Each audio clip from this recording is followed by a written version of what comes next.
Namaskaram to you all and welcome back, I should say back, right, to Katha Mandalam stories again.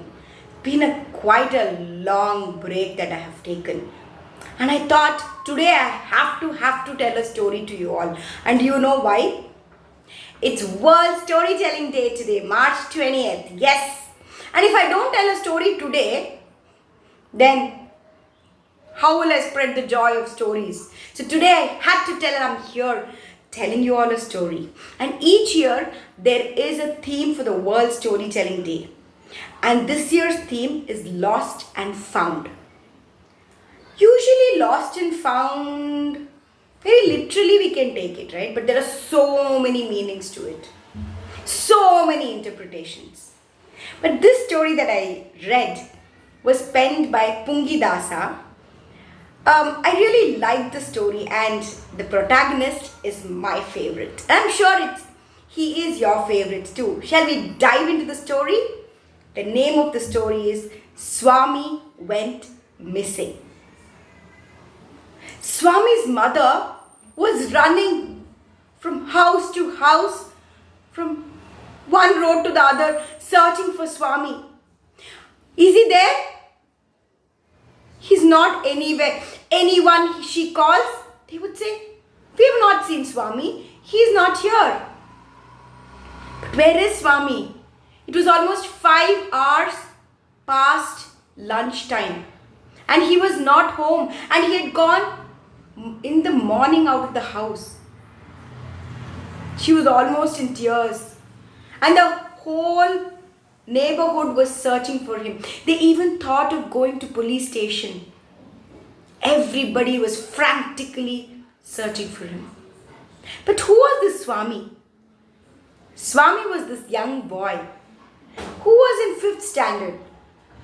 An average boy, not great in studies, neither a failure, a mediocre. He was like a dream to all the teachers.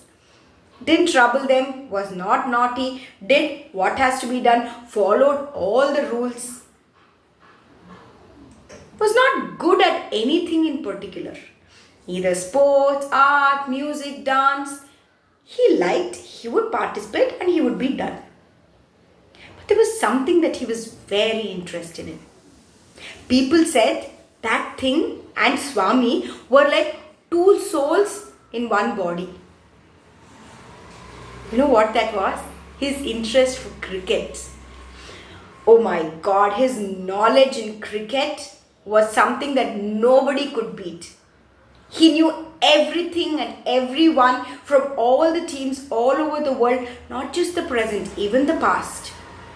But when it came to playing the cricket, it was something that was not his cup of tea. The coordination was not that great, but he loved cricket. And on one particular day, he got his marks. He saw all were like very average. In one of the languages, he had just scraped through and managed to pass, and he knew what were the consequences. He went back home, showed the report card, and exactly like what he expected, the TV time was cut. He had to study and study and study. Quite a difficult time it was for Swami, for he didn't want to miss the series that was going on. India was not playing, but some other 2 teams were playing, but he could not miss cricket. But what to do?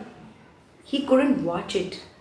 Somehow he would try and sneak in to any of his friends' houses and try to manage to see some of it. He started reading paper in the sports column to get all the highlights. He gathered knowledge from whatever his friends spoke in the van or in the classroom breaks. The exam started. It was like flu. Everyone were caught with the exam fever. And who were the happiest when the children were the saddest? The elders in the neighborhood. Because the streets would be empty and their window panes would be free from the balls which would come and crash onto them. They had peaceful silence and not the kaka, you, ba, boo, boo, and all the fights and banter. And that was the time when India and Australia match series had started.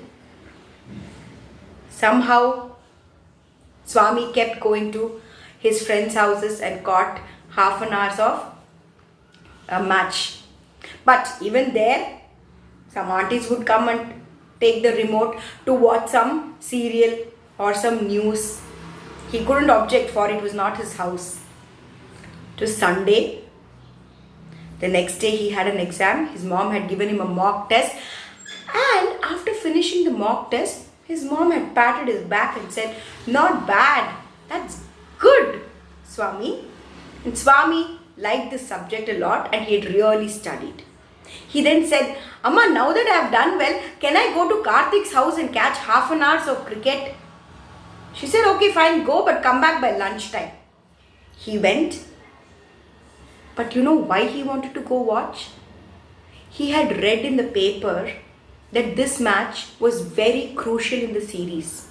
India was not playing well, and if they lost this match, they would be out of the series. And somewhere Swami thought, if I am in front of the television, India will win the match. He went to Karthik's house and they started watching the cricket, and India started playing well. Swami thought from within, "See, I knew it." Power cut. All the children went out to play. He didn't want to play gully cricket. He wanted to watch, but he had no other choice. He continued to play with them. They all dispersed. Nobody noticed Swami. Swami loitered to see if he could go to anybody's house. But it was lunchtime.